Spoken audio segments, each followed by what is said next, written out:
Ay siya, uuwi na naman ng mangyan. Hindi, wow. Sana all.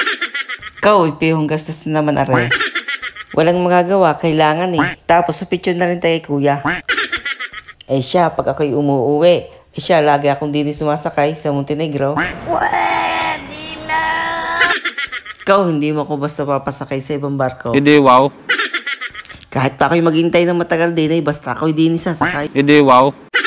Nung dating ko nga din sa pier, ay nakaw, ay puno na. Di ako'y nagtyagang maghintay sa susunod na biyahe.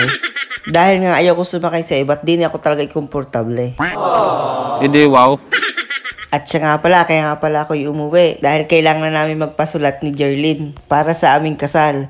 Ay siya, punta kayo.